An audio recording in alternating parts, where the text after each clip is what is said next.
Mocha family. I tried to record this video 3 times, but I was driving and I was just getting so much into my frame of thought about this issue that I'm really passionate about that I was getting honked left and right. I was having to explain what was going on, and I thought that made my stream of thought not that clear, so I decided to park the car here in this parking lot and just do the video. But I put up a video on Saturday. Well, it's about to be released on Saturday. I'm actually recording this before it gets released because as I was editing the video, I thought to myself, wow, Natasha, you left out what you really struggle with when you shop with your girls. It's not only behavioral issues. You really have to deal with body image issues. As in, is he inside or, oh, I just saw a wasp. I was like, is he inside or is he outside? He's outside.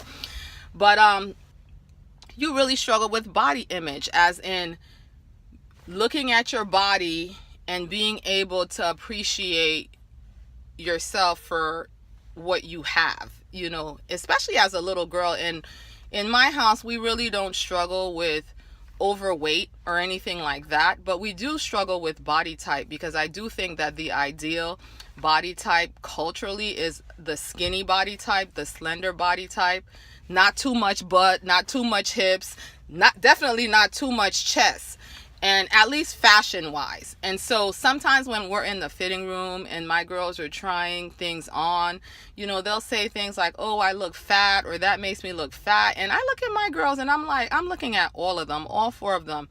Not one of them can claim being fat, you know, not that being fat is the most horrible thing that you can have, but I believe in being able to assess yourself accurately and seeing yourself the way you are, because I think that's what God wants of us. He wants us to live in truth. And so I want my girls to live in truth and honestly assess themselves.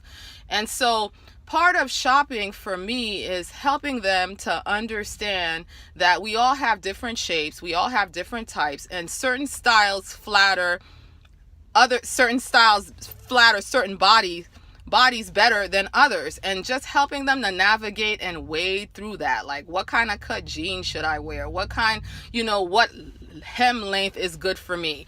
You know, I want them to wear clothes that flatter their body, but I also want them to wear clothes that accurately communicate who they are. I mean, as much as we want to say that we should be able to wear whatever we want and nobody should be able to think anything, we do know that people have certain images in their mind that they associate with certain things. Certain clothing is associated with certain things, and you represent yourself in an overly sexualized way. People will look at you and respond to you that way. And so I want to make my daughters aware of that right up front.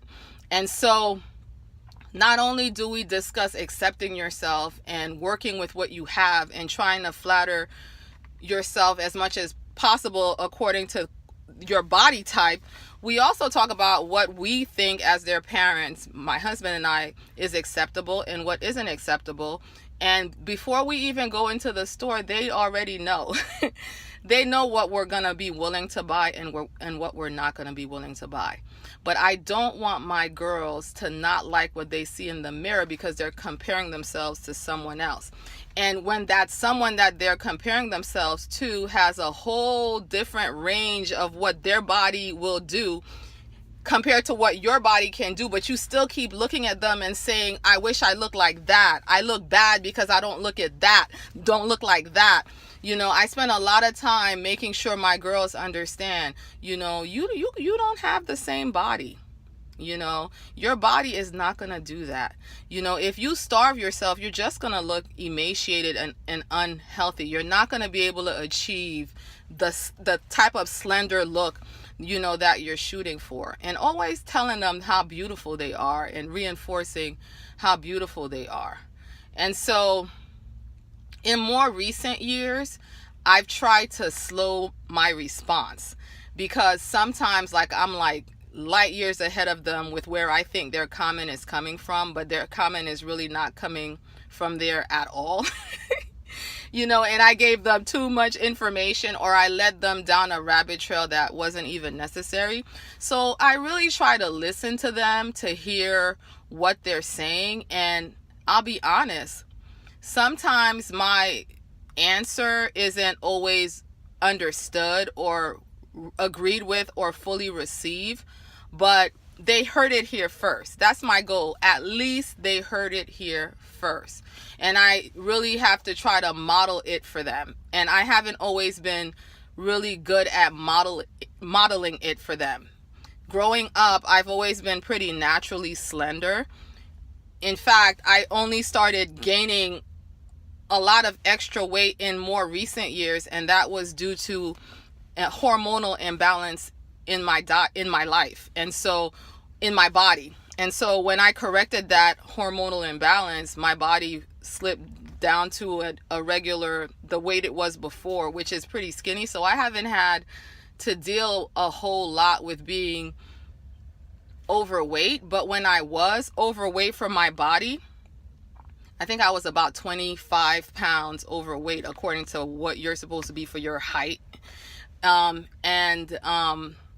I was really struggling, and I would go in the fitting room with them because when they were younger, I took them everywhere with me, and I like shopping with my girls, and I would go in the fitting room with them, and I would complain.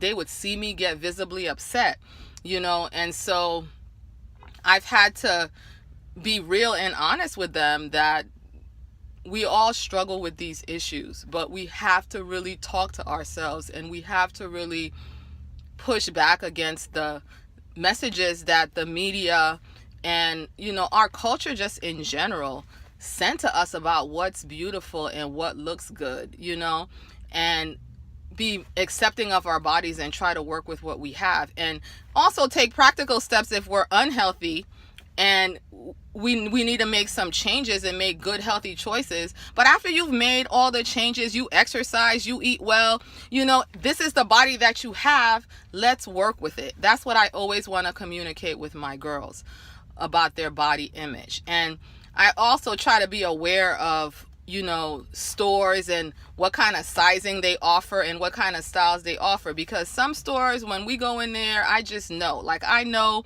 when I go into certain stores, I'm not going to find a pair of jeans that fit me, because the jeans that they sell in that store are for people that don't have any butts. you know what I'm saying? I barely have any hips, but I have plenty back here. And so, I try to educate them about that, so that you're not walking into a store and setting yourself up to fail, and then in the fitting room telling yourself there's something wrong with you when it's really not the product that store offers. So, I'm trying to educate them about all of that. I just think there are so many layers involved when it comes to shopping. And, if you can't lead them like an expert, you could at least be transparent and all together be working through how can we do this in a healthy way.